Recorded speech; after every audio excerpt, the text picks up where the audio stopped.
সর্বপ্রথম জানতে চাচ্ছি আপনারা সকলে কেমন আছেন? আলহামদুলিল্লাহ ভালো আছেন? কিন্তু আমরা তো ভালো নাই, কথা কোন ঠিক কিনা? ঠিক। কেমন করে ভালো থাকি? একটা কোরআনের জলসায় যদি এই কয়টা লোক হয়, তাই না? এটা যে গ্রামের মসজিদে 5 ওয়াক্ত নামাজের যে কোনো এক ওয়াক্তের মুসল্লিও তার চাইতে বেশি হয় গ্রামের মসজিদে, কথা বলেন ঠিক কিনা? কিন্তু এখানে দেখা যাচ্ছে যে একটা কোরআনের জলসায়, কোরআনের বাগিচায়, জান্নাতের বাগানে আমরা নামধারী মুসলমান শুধুমাত্র নিজেকে দাবি করে থাকি, বাড়িতে শুয়ে শুয়ে বসে আছি লেপ মুড়ি দিয়ে, কথা কোন ঠিক কিনা? অথবা কেউ টেলিভিশন বা কেউ ইউটিউব, ফেসবুক বিভিন্ন কিছু চালায়, কথা বলেন ঠিক কিনা?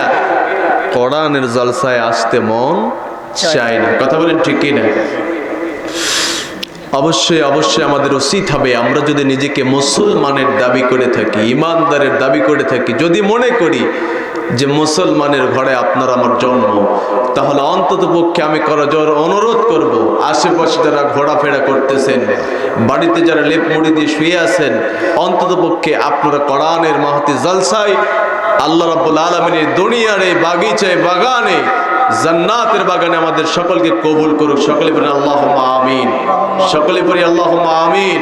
আমরা আল্লাহর নামের ধ্বনি দিয়ে তাকবীর দেব, যাতে করে ইবলিস শয়তান পালিয়ে যায়, কথা কোন ঠিক কিনা? প্রত্যেকটা মানুষের ঘাড়ের উপরে ইবলিস শয়তান টুটি কষে বসেছে, কথা বলেন ঠিক কিনা? যার কারণে আজকে একটা কোরআনের মাহফিলেও মানুষ আসে না, কথা কোন ঠিক কিনা? তাকবীর দিতে পারবেন? ইনশাআল্লাহ জোরে বলেন, পারবেন?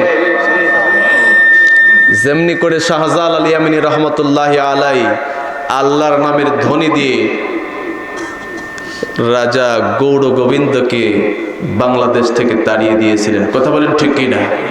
ওরকম করে আপনার আমার উচিত হবে ইমানের তেজ দিয়ে, ইমানের শক্তি দিয়ে আমাদেরকে আল্লাহর নামের ধ্বনিতে গোটা জয়পুরহাট আমরা আওয়াজ দিতে পারবো না। তার কারণ কি জানেন? আমাদের ইমান বড় দুর্বল, যার কারণে ইমান যদি খাঁটি থাকতো, মজবুত থাকতো, আমরা কোরআনের মাহতি জলসায় আসতাম, বসতাম, কথা বলেন ঠিক কিনা? তারপরে আমরা যতটুকু যে কয়জন আছি আমরা আল্লাহর নামের তাকবীর দিব, লিল্লাহি তাকবীর। আবারও হয় নাই, একটু জোরে দিবেন, কারণ এখানে যদি ফুটবল খেলা হতো, গোল হতো, তাহলে আরো জোরে শব্দ হতো, কথা কোন ঠিক কিনা? আমরা তো প্রতিনিয়ত প্রত্যেকটা রজনীতে ওয়াজ করি, মাহফিল করে বেড়াই, বুঝতে পেরেছেন? আজকে এটা আমার কাছে প্রথম, এই পরিবেশ আমার কাছে আজকে প্রথম আমার মনে হয়। এতগুলো মানুষ আমি দেখি নাই, বুঝতে পেরেছেন? তো যাই হোক, আল্লাহ সুবহানাহু ওয়া তাআলা আমাদেরকে কবুল করেছেন। আমরা আল্লাহর নামের ধ্বনি দিয়ে, আমরা আমাদের হৃদয়ের সবটুকুন ভালোবাসা দিয়ে মহান রবের নাম আমরা জপব ইনশা। সকলে পড়ি আল্লাহু আকবার, আরো একবার জোরে বলি আল্লাহু আকবার।